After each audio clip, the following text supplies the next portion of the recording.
तो नए वर्ष में नए ढंग से अपना निर्माण स्वयं करना है। न्यूयॉर्क की एक एग्जीबिशन में स्वेट मार्डन ने लिखा कि एक आकृति देखने को मिली। एक चट्टान है जिसके 2 हाथ बाहर निकले हुए हैं, एक हाथ में छेनी है और एक हाथ में हथौड़ा, और उस चट्टान में, उस रॉक में 2 आंखें और एक नाक और होठ बने हुए हैं। नीचे लिखा कि ये तुम हो, तुम्हारे हाथ में ही छेनी और हथौड़ा है। तुम्हारी आकृति कोई और बनाने वाला नहीं, अपनी बुद्धि की छेनी से और अपने पुरुषार्थ के हथौड़ों से लगातार कोशिश करके एक ऐसी मूर्ति गढ़िए कि दुनिया दीवाना हो जाए। इसकी तैयारी करो। यह चमत्कार किसी और को नहीं करना, आपको करना है। हर दिन खुद को गढ़ने की तैयारी करिए, अपने होने का आनंद लेना शुरू करिए। अपने स्वरूप को स्वयं बनाना है आपने। आपकी उम्र कितनी भी हो, हर उम्र का अपना एक सौंदर्य होता है, हर उम्र की अपनी एक विशेषता होती है। प्रार्थनाएं, जो वैदिक प्रार्थना है, उसमें एक शब्द आता है, उत देव अवेतम उन्यथा पुनः। वैदिक मंत्रों में ये प्रार्थना बड़ी अद्भुत है, जिसमें कहा है कि हे प्रभु, यदि मैं गिर भी जाऊं तो मुझे फिर से उठने की शक्ति देना। गिर जाना बुरी बात नहीं, बुरी बात है गिरे रहना।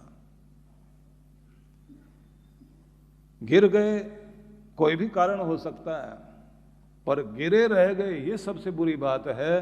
गिरकर उठ गए, बस ये बड़ी बात है। उसके लिए तैयारी करनी।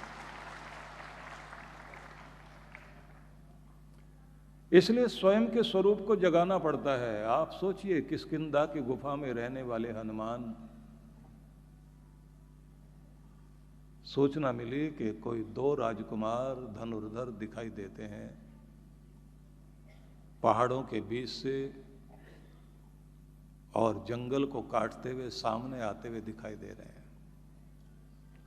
हनुमान जी ने जल्दी से ब्राह्मण का भेष बनाया, भेद लेना है कौन। हाथ में धनुष है तो ब्राह्मण को देख करके तीर वीर नहीं चलाएंगे। हनुमान इतने शक्तिशाली और अपना रूप भूल बैठे हैं। बुद्धिमत्ता है। ब्राह्मण का वेश बना करके और वैदिक मंत्र बोलते हुए हनुमान जी सामने जाकर खड़े होते हैं। हे धनुर्धर, अपना परिचय दो। फिर अपना परिचय देते हैं। किष्किंधा में जो घटनाएं घट गई, उनमें से एक घटना में सुग्रीव यहां निवास करते हैं, मैं उनके साथ में हूं, ये क्षेत्र उनका है। अब जरा यह कहानी पूरी नहीं सुनाता, बस इतना बताना चाहता हूं।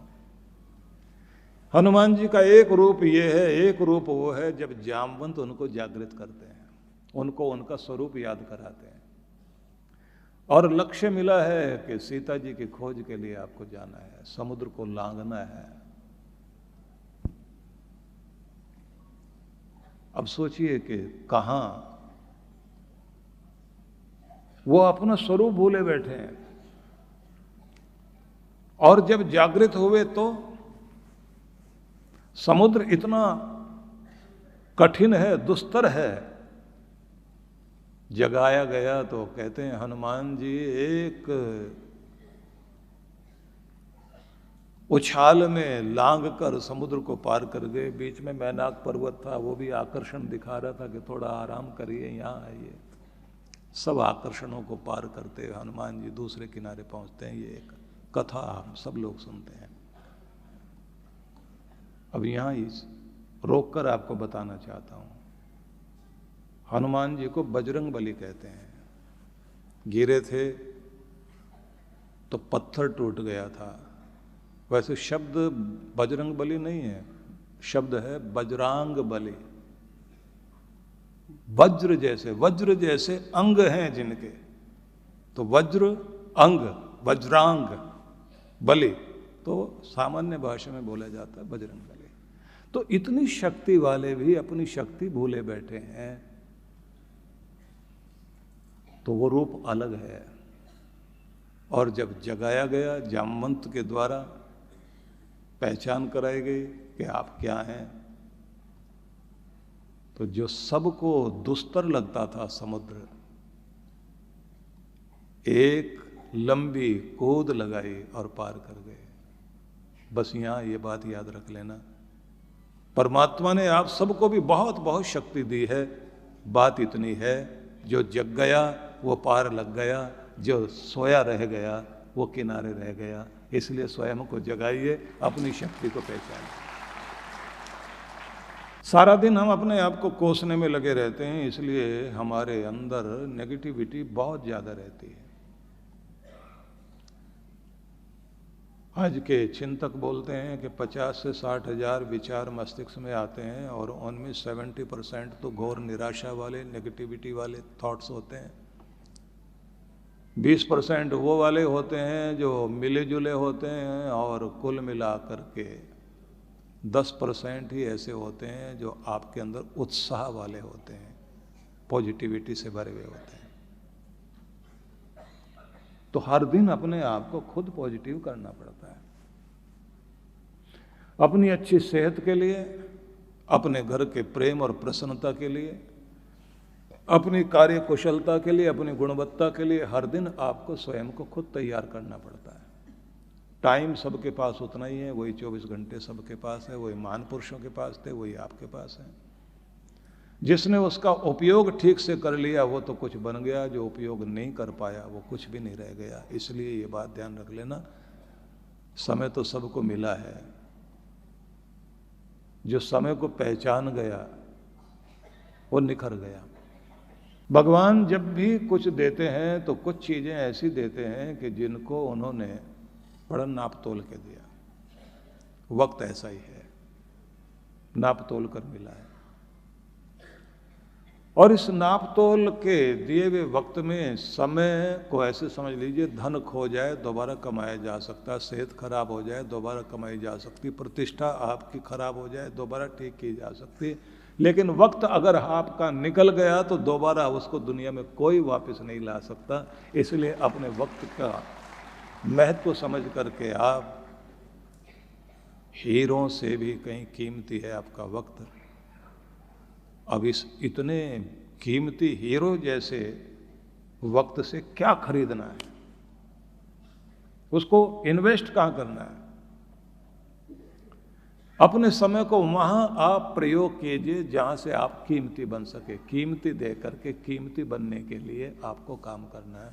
इसलिए मैं ये निवेदन करूंगा कि आपके पास एक डायरी होनी चाहिए, आपकी एक ड्रीम बुक होनी चाहिए, जिस ड्रीम बुक में आप अपने सपने लिखें कि ये मैं होना चाहता हूँ। और इवन पेजेज पर आप जो है कुछ चीज़ें लिखना शुरू करेंगे, क्योंकि डायरी सब लोग रख लेते हैं, डायरी का प्रयोग लोगों को नहीं आता।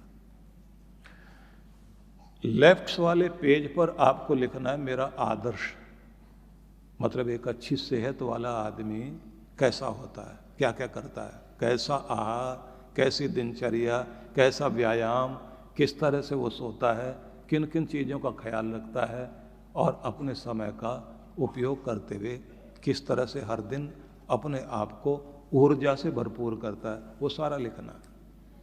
दूसरे पेज पर, सामने वाला पेज, राइट वाला पेज, उस पर लिखना मैं कहाँ हूँ और कहाँ जाना चाहता हूँ, गलतियाँ कहाँ हो रही हैं, सुधार कहाँ करना है, नए संकल्प क्या लेने हैं, नए ढंग से अपने आप को क्या सुधार करना है। इस पूरे वर्ष में मेरा एक आदर्श आइडियल वेट क्या होना चाहिए, मेरा पोस्चर कैसा होना चाहिए, मेरी चाल ढाल कैसे होनी चाहिए, मेरा चेहरा कैसे होना चाहिए, मेरी ऊर्जा जो है वो खत्म ना हो, मुझे कैसा बने रहना है। और फिर नीचे लिखना है आपने, मैं ये संकल्प करता हूँ और भगवान से प्रार्थना करता हूँ कि वो मेरी मदद करे।